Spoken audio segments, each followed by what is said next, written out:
চলো আজকে দুপুরে খেতে বসে গেলাম। আজকে একটু অন্যরকম মেনু।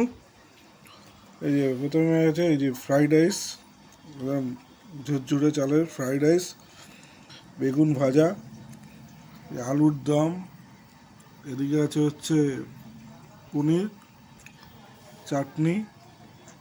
আজকে এই মেনু। তো আলুর দমটা একটু খেয়ে দেখি।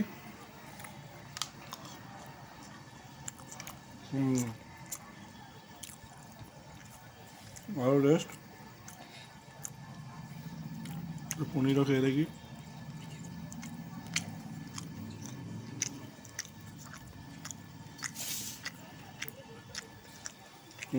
সুন্দর খেতে।